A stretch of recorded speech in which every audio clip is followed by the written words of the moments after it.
Nous sommes au rendez-vous de notre destin et je voudrais me réjouir de ce que les vieilles personnes dont je suis l'aîné dans ce panel pour clôturer cette journée soient interpellées par la masse critique de la jeunesse en demande sociale d'Afrique. Notre jeunesse est en demande sociale d'Afrique. Et comme dans la prosopopée de Fabricius, j'ai envie de dire, insensé que nous sommes, qu'avez-vous fait? Qu'avez-vous fait du legs de vos ancêtres, de vos pères? Professeur Pandi, le Mbombo, vos passants ont à suffisance démontré le niveau d'aliénation qui est le nôtre, celui des aînés.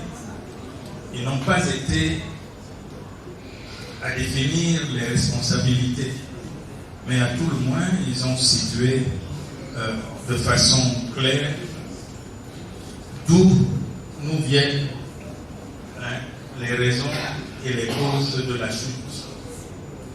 Nous autres ici sommes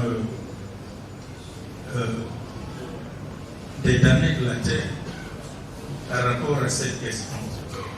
Parce que nous souffrons au fond de nous-mêmes, de ce que nous sommes. Et malheureusement, nous n'avions pas peut-être trouvé sur notre chemin les voies et moyens suffisants pour dire notre révolte, et dire les voies, les solutions endogènes qui peuvent porter les graines de la maturation des révolutions africaines. Aujourd'hui, le temps est venu. Nous sommes à l'ère du Verseau. Et tout donne à croire que la demande sociale, n'est-ce pas, d'Afrique, que à travers le monde, partout où je vais m'adresser à des cercles d'Africains, je raconte, je la reçois comme, n'est-ce pas, une expression de colère contenue, une impatience qui cherche des solutions et des réponses. Nous avons décidé, au niveau du CERDOCOLA, d'assumer la charge que les États nous ont donnée. Et si pour ceux qui ont suivi l'évolution de notre organisation au cours des dernières années, nous sommes allés progressivement. On a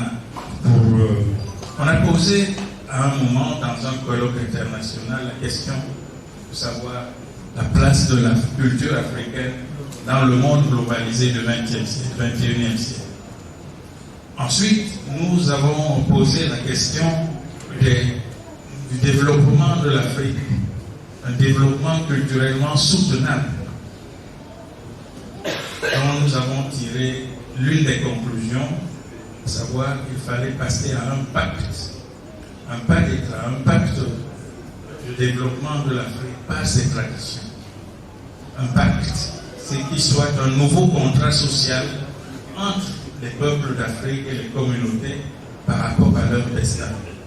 Nous sommes passés à la conférence internationale de CERDOCOLA, colloque international de 2017, qui a suivi et qui a posé le problème des institutions culturelles et scientifiques de l'Afrique, n'est-ce pas, comme au centre des questions d'émergence et de renaissance.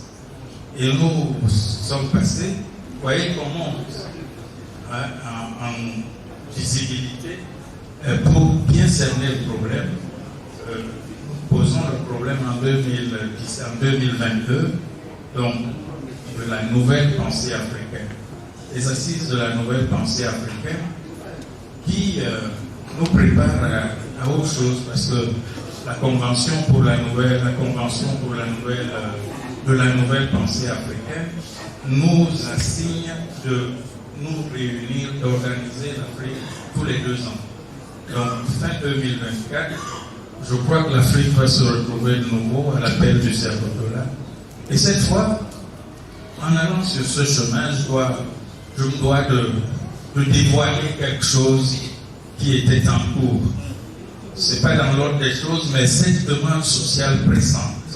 Il demande où en sommes-nous, où allons-nous, qu'allons-nous faire. Et le professeur Jean-Emmanuel Bonny y est revenu plusieurs fois. Il est revenu à plusieurs reprises pour nous interpeller. Eh bien, nous sommes au rendez-vous. Le CERLOTOLA a mis en place, par une délibération de son conseil d'administration international, n'est-ce pas, la création de l'université du CERLOTOLA, université de la nouvelle pensée africaine, université des hautes études. C'est une institution internationale des hautes études africaines, qui n'est pas une université parmi les universités, qui n'est pas l'université panafricaine reprenant, n'est-ce pas, ce que nous appelons les contenus, n'est-ce pas, organisés, structurés et pensés par d'autres ailleurs pour en fait esclavagiser davantage les jeunesses et les consciences et l'intellect des jeunes africains. Il s'agit ici d'une université de rupture qui va aller vers les savoirs endogènes pour leur donner la pleine dimension de leur pertinence dans la solution des problèmes du monde et de notre temps. Et dans cette voie, je ne vais pas entrer dans le détail, mais vous savez que nous avons lancé au CERLOTOLA un concept qui touche aux questions, répond de façon pragmatique aux questions pressantes de ce qu'on appelle développement.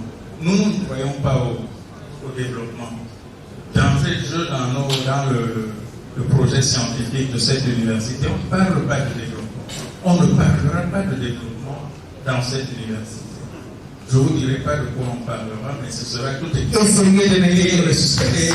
Et j'ajouterai tout simplement que parmi les institutions, les établissements que le groupe de travail international a à ce jour consacré, il y a une institution appelée Académie, n'est-ce pas, des humanités classiques africaines.